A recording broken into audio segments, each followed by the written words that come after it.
Hello. Good morning, my dear students. Today I am teaching you history, class 9th, chapter 1st. 2-3 days before I taught you French Revolution. France की क्रांति। France की क्रांति का जो next topic है हमारा वो है बैकग्राउंड ऑफ रिवॉल्यूशन। क्रांति की जो पृष्ठभूमि थी वो क्या थी, क्रांति क्यों हुई। जो फ्रेंच रिवॉल्यूशन वर्ल्ड में सबसे फेमस हुई है, उसके बाद बहुत सारे देशों में डेमोक्रेसी आई, लोगों को राइट्स मिले और बहुत बड़ा परिवर्तन आया था सोसाइटी के अंदर। तो अब हम उसका आज का हमारा टॉपिक रहेगा बैकग्राउंड ऑफ रिवॉल्यूशन। जो क्रांति हुई उसके बैकग्राउंड क्या थे। Now open your text book and page number 3 come around me. I have written some difficult words on blackboard. You can see them, or if other problems arise, then you can contact me. Okay? Come on. Louis XVI of the Bourbon dynasty ascended the throne of France in 1774. Lewis 16 नाम का जो bourbon वंश का राजा था, वह 1774 में सिंहासन पर आसीन हुए। एट द एज ऑफ 20, उस समय उसकी आयु 20 वर्ष में थी। He was married to the Austrian princess Maria Antoinette. उसका विवाह ऑस्ट्रिया की राजकुमारी मारिया एंटोनिटे के साथ हुआ। The new king faced an empty treasury at the time of his ascension. जिस समय नए राजा का असेंशन राज्याभिषेक हुआ, उस समय उसके सामने सबसे बड़ी चुनौती थी कि जो खजाना था वो खाली था, अर्थात इससे पहले रहने वाले राजाओं ने खजाना खाली कर दिया था। Extended Wars had resulted in the financial drain of France. France के अंदर लंबे समय तक युद्ध चले, जिसके कारण आर्थिक संकट आ गया। This drain was added to by the cost of maintaining a luxurious court at the huge palace of Versailles. इस खजाने को खाली होने के पीछे बहुत प्रमुख कारण था, जो वहां के राजाओं का राज दरबार था महल वर्साइल्स में, उस पर भौतिक सुविधाओं पर अत्यधिक खर्च का हो रहा था। Louis XVI had helped the 13 American colonies to achieve their independence from Britain, which was their common enemy. Louis XVI ने अमेरिका की 13 उपनिवेशीय राज्यों की मदद की थी, क्योंकि वह ब्रिटेन से स्वतंत्रता प्राप्त करना चाहता था और उस समय सबका एक ही शत्रु था, वो था ब्रिटेन।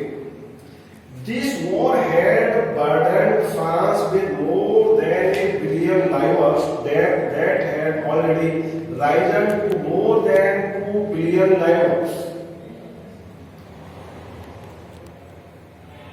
This war had, यह जो युद्ध हुआ था उससे फ्रांस के ऊपर अरबों की राशि का मुद्रा का कर्ज हो गया था, क्योंकि टू मोर देन 2 बिलियन लाइवर्स और करीब 2 अरब से भी ज्यादा का कर्ज था।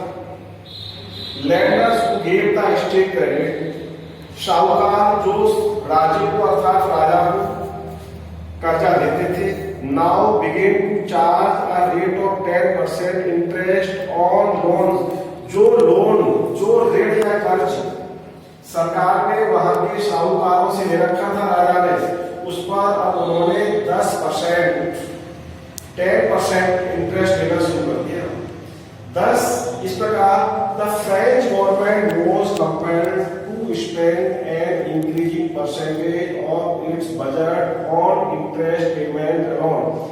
इस वजह से फ्रांस की सरकार को विवश होकर के अपने बजट में ब्याज चुकाने के लिए बजट को बढ़ाना पड़ा। किसके लिए? ब्याज चुकाने के लिए। The state was forced to increase taxes to meet its routine expenses. राज्य को दबाव में आकर के टैक्स बढ़ाने पड़े क्यों? टू मीट इट्स एक्सपेंसेस, अन्यथा उसके जो दैनिक खर्चे थे उनकी आपूर्ति संभव नहीं हो रही थी। Such as the maintenance cost of the army, जैसा कि सेना के रखरखाव पर खर्च हो रहा था, द कोर्ट, अदालतों पर, गवर्नमेंट ऑफिस, सरकारी कार्यालयों एंड यूनिवर्सिटी और विश्वविद्यालयों पर जो अतिरिक्त भार पड़ा। However, these measures proved to be insufficient. फिर भी ये जो उपाय किए गए वे सरकार के लिए उपयुक्त नहीं रहे। In the 18th century, the French society was divided into 3 states. 18वीं शताब्दी में फ्रांस का समाज 3 भागों में बढ़ गया। Among which only the members of the third state were taxed, जिनमें 3 कैटेगरी मैंने आपको पहले पीरियड में बताई थी, जिसमें जो थर्ड स्टेट था, तीसरी कैटेगरी थी, वही केवल टैक्स देती थी। बाकी जो ऊपर वाले जो 2 कैटेगरी थी वो टैक्स पे नहीं करती थी। The French population increased from approximately 23 million in 1715 to 28 million in 1789। France की जनसंख्या में वृद्धि हुई जो 1715 में 23 मिलियन के लगभग थी, अब वह 1789 में 28 मिलियन हो गई। Increasing population lead to a greater demand of food. जब फ्रांस की जनसंख्या बढ़ी तो वहां पर खाद्यान्नों की मांग भी बढ़ी। The production of which could not increase to fulfil the demand, जितना उत्पादन हो रहा था उससे उनकी मांग की पूर्ति नहीं हो पा रही थी। As a result the price of bread, the staple diet of the majority, rose sharply.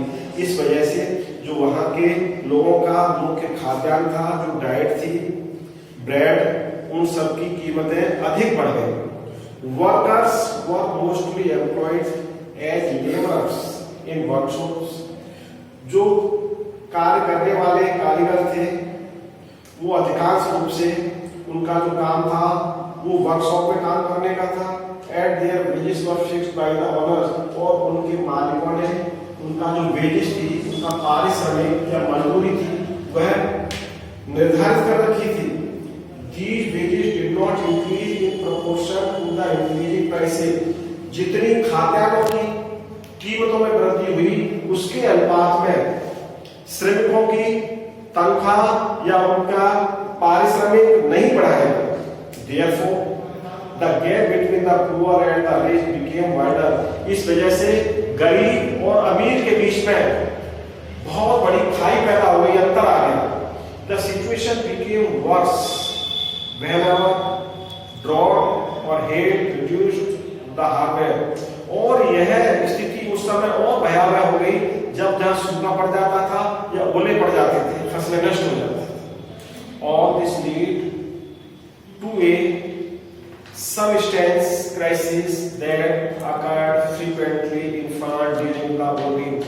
और पुराने फ्रांस के शासनकाल में यह बहुत बड़ा संकट था जो कि बार बार जनता के सामने आ रहा था। Next topic, a growing middle class and to privilege। Middle class कहते हैं मध्यम वर्ग, मध्यम वर्ग का उदय या उसका वृद्धि होना आगे।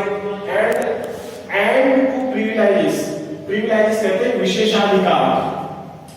जो अभी हमने 2 पॉइंट पढ़े थे इससे पहले वाली क्लास में, उसमें बताया गया था जो क्लर्जी थे और चर्च था, और जिन्हें फीबल्स कहते हैं, उनको प्रिविलेज विशेषाधिकार मिले हुए थे, इसके टैक्स पे नहीं करते थे। तो जब मध्यम वर्ग का उदय हुआ तो इनके विशेषाधिकार समाप्त होने लगे। इन द पास्ट रिवॉल्ट्स, पिछली क्रांतियों में peasants and workers had protested against increasing taxes and food shortages. किसान और कामगार लोगों ने विरोध किया था increasing taxes and food shortage, कि जब उनके सामने टैक्स बढ़ाया जा रहा था और भोजन की कमी आ रही थी, अर्थात उन्हें पर्याप्त मात्रा में खाद्यान्न खाने वाली वस्तुएं उपलब्ध नहीं हो रही थी। But they lacked the methods and programs to carry out full-scale measures that would bring a social and an economic change. लेकिन अब उनको ऐसे तरीके, ऐसी पद्धतियां और कार्यक्रम अपनाने थे जिससे फुल स्केल मेजर, पूर्ण रूपेण ऐसे उपाय किए जाएं जिससे कि सामाजिक और आर्थिक परिवर्तन आ सके फ्रांस के समाज में। This was left to these educated and prosperous groups within the third stage who could envisage new ideas, और यह सब कुछ फ्रांस के समाज में उन पढ़े लिखे और संपन्न लोगों का जो समूह था उस पर छोड़ दिया कि वे ही नए विचारों की कल्पना कर सकेंगे। The 18th century saw the rise of social groups called the middle class. 18वीं शताब्दी में देखा गया जो सामाजिक समूह थे जिन्हें हम मध्यम वर्ग के नाम से पुकार रहे हैं, who became wealthier through growing overseas trade and from manufacturing goods such as woolen and silk textiles for exporting or selling to the aristocrats. 18वीं शताब्दी में क्या नया हुआ कि जो वर्ग था मध्यम वर्ग, उस वर्ग के लोगों ने अपना समुद्र पार पर व्यापार शुरू किया, वस्तुओं का निर्माण शुरू किया, और जैसे वूलन ऊनी कपड़े, सिल्क रेशमी कपड़े का निर्यात शुरू किया, और उन्होंने इसको जो एरिस्टोक्रेट थे उनको बेचना शुरू किया। एरिस्टोक्रेट कहते हैं अमीर लोग, रईस लोग, कुलीन लोग। Along with merchants and manufacturers, विक्रेता और निर्माताओं के साथ साथ जो थर्ड ग्रुप था इंक्लूडेड प्रोफेशनल्स, उसमें पेशेवर लोग भी शामिल थे, सच है जैसे लॉयर्स, वकील, एडमिनिस्ट्रेटिव ऑफिशियल, प्रशासनिक अधिकारी भी शामिल थे, who were educated and they believed that no social group should be privileged by birth and believed a social state of any person must depend on his achievements. तो जो पढ़े लिखे लोग थे, एजुकेटेड, उनका मानना ये था कि समाज का ऐसा कोई वर्ग नहीं है जिसको विशेष अधिकार मिलने चाहिए जन्म से। उनका मानना आस्था ये भी थी कि सामाजिक जो स्तर है वह प्रत्येक व्यक्ति का मस्ट बी डिपेंडेंट अचीवमेंट, वह उसकी उपलब्धियों पर निर्भर होना चाहिए। These ideas predicted a society based on freedom.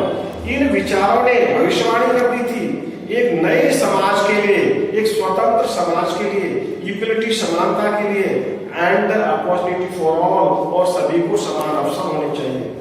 These ideas were put forward by philosophers such as John Locke, और इन विचारों को आगे पहुंचाया गया बड़े बड़े दार्शनिकों के द्वारा, जैसे कि जॉन लोके, वॉल्सायर एंड रूसो, ये बहुत बड़े फिलोसोफर हुए दार्शनिक। इन एक book two treatise of government, एक पुस्तक लिखी है रूसो ने, उसका नाम है टू ट्रीटीज ऑफ गवर्नमेंट, सरकार की दो संधियां।